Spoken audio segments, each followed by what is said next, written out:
In a bustling downtown Chicago bank, a black man named Darius Thompson approached the teller for a routine withdrawal.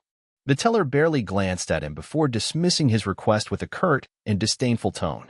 Moments later, security was summoned. Darius was escorted out, treated like a criminal, while white customers received their cash without question. Unbeknownst to the bank, they had just mistreated the wrong customer. When his true identity was revealed, he would demonstrate who truly held power there. Darius entered the financial institution he had built from the ground up at precisely 9 a.m. The glass doors opened smoothly, allowing the crisp morning air to mingle with the golden light filtering through the large windows, casting sharp reflections on the polished tile floor. The bank buzzed with the muted conversations of employees in tailored suits bustling behind counters and clients patiently waiting in line for their transactions. The occasional chime of the service bell punctuated the atmosphere. It was a well-oiled machine, exactly as Darius had envisioned when he established this institution. However, that day, he wasn't there as the CEO. No meetings, no press conferences, no prestigious contracts, just a routine withdrawal of $15,000 from his personal account. A transaction any client should be able to perform without hassle. Dressed in a neatly pressed light blue shirt, khaki pants, and clean sneakers, Darius blended seamlessly into the morning crowd. As he approached the teller, his sharp eyes noticed a middle-aged white man in a charcoal blazer. The teller, smiling, carefully counted stacks of bills and handed them over without hesitation. Darius observed that the receipt indicated a withdrawal of $20,000. The customer pocketed the money, nodded appreciatively, and headed toward the exit, indifferent to any scrutiny, without questions asked. Darius exhaled slowly, his jaw tightening momentarily before relaxing. He had witnessed and felt this kind of behavior before. But today, more than ever, he was determined to ensure his establishment did not perpetuate these silent prejudices. Maintaining a neutral expression, he moved to another teller. The line was short, and soon he stood before a blonde woman in a meticulously pressed navy blazer. Her name tag read, Emily Carter. Unlike the previous scene, Emily offered no smile. She cast a quick glance at him before reaching under the counter to hand him a clipboard. "Fill this out," she ordered in a neutral, almost mechanical tone, devoid of any greeting or courtesy.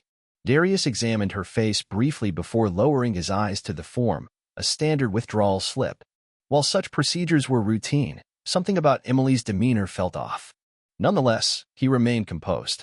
Retrieving a pen from his pocket, he swiftly filled in the required information, handed back the clipboard along with his driver's license, and watched as Emily took the slip without even checking his ID. Instead, she glanced at the amount written and immediately pushed the form back across the counter. "We can't process this," she declared tersely, crossing her arms. Darius furrowed his brow, lightly touching the rejected slip with his fingertips. "Excuse me," he responded. "We don't handle such large withdrawals." She gestured toward the exit, where the previous customer was now stepping onto the crowded sidewalk. "We didn't hesitate with him," she added, her lips tightening into a thin line. Darius leaned forward slightly, his voice calm yet firm. "Tell me, Emily, what's the difference?" She averted her gaze, not out of embarrassment, but irritation, and instead looked toward the glass office at the back of the bank. There, Victoria Sanders, the branch manager, was observing the scene. As their eyes met, Victoria gave a subtle nod, a nearly imperceptible gesture, but enough for Darius to understand what would follow. Following Emily's gaze to the office, he saw Victoria, a woman in her 40s dressed in an impeccable suit, with a sharp and calculating look, as if her decision had been made long before examining the facts. Emily straightened, her posture reinforced by her superior's silent approval. Turning back to Darius, her gaze grew colder. She exhaled sharply, already weary of the confrontation. "I told you," she said, tapping the piece of paper still between them, "we cannot process this transaction." Darius inhaled slowly, controlling his patience. "And I'm asking you why," he replied. Emily didn't respond immediately. She tapped the counter with her manicured nails at a slow pace, as if buying time. Then, after a sigh and a slight tilt of her head, she stated in a voice tinged with artificial sweetness, "It's simply unusual. A withdrawal of this magnitude is suspicious." The word suspicious hung between them, heavy with meaning. Darius felt it settle within him, familiar like an old game where monopolies masked violent tensions. He knew this tactic, having navigated through unspoken rules determining who was granted trust and who had to constantly prove their legitimacy. "He didn't seem suspicious when he made the exact same transaction," he said calmly. without needing to name the previous customer explicitly. After a brief silence, Emily straightened abruptly.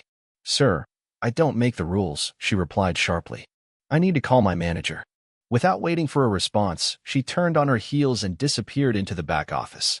Darius remained still, his fingers tapping distractedly on the cool surface of the counter. The bank's atmosphere had subtly but perceptibly changed. The air felt charged with tension, and glances became curious and inquisitive. Other tellers stole glances, and uneasy customers seemed reluctant to get involved in the unfolding situation. A few meters away, a woman in her 50s observed the scene with barely concealed curiosity. Lisa Parker clutched her handbag, standing near the customer service counter, hesitant to intervene. Darius briefly met her gaze. She hesitated before offering a timid smile, which Darius chose not to return, fully aware of how things would likely conclude. Shortly after, the back office door swung open abruptly. Victoria Sanders emerged, her heels clicking on the tile floor, her expression impassive. Emily followed closely, her chin slightly raised, wearing a smug smile as if assured of support from higher-ups. Victoria stopped in front of the counter, smoothing the front of her blazer while observing Darius. "Good morning, sir," she said in a polite and professional tone, the kind reserved for difficult customer complaints. "I understand you wish to make a significant withdrawal today," Darius replied with a neutral expression. Victoria's smile, though polite, didn't reach her eyes. "For the safety of our clients and staff, we have specific protocols for transactions of this magnitude," she explained calmly. Darius crossed his arms, shifting his posture slightly. "And what does that mean for me?" he asked. Victoria adopted a feigned compassionate expression, almost condescending. "It means we need to verify certain information before proceeding," she said in a firm tone, adding, "I can't comment on other clients' transactions. I need to confirm the source of these funds and check the amount of your last deposit." Darius felt his patience wearing thin. "You have my account number in front of you. Verify it," he said. Victoria's expression hardened. "I need your cooperation, Mr. Thompson." Darius let out an incredulous laugh. "Cooperation? I've provided everything you need to do your job, and you continue to find excuses to refuse. This isn't protocol, it's profiling," he added. The word fell like a slap. Darius saw it in Victoria's determined eye blink, in Emily's rigid posture behind her, and in the heavy atmosphere of the room, suspended on the outcome of this exchange. Victoria carefully weighed her words before speaking. Without taking her eyes off Darius, she raised her hand in a sharp gesture. Across the room, a figure moved. Ethan Reynolds, the bank's security officer, a white man in his 30s with broad shoulders, stood near the entrance. His gaze shifted to Victoria and then to Darius. Without hesitation, he approached the counter. The sound of his heavy boots echoed on the polished tile as Darius remained motionless. Ethan, with his imposing stature and natural authority, didn't need to prove it through ostentatious displays. His upright and composed posture hinted at an imminent escalation. Victoria, without even looking up, kept her attention fixed on Darius, as if a silent order had been given.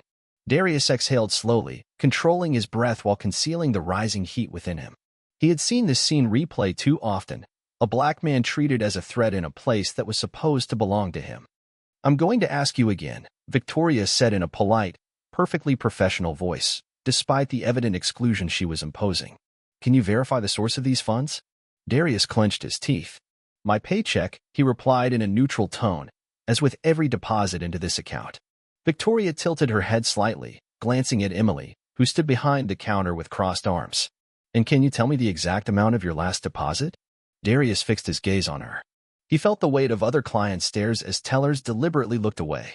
Lisa Parker, the white woman near the customer service counter, squirmed uncomfortably, clutching her bag strap.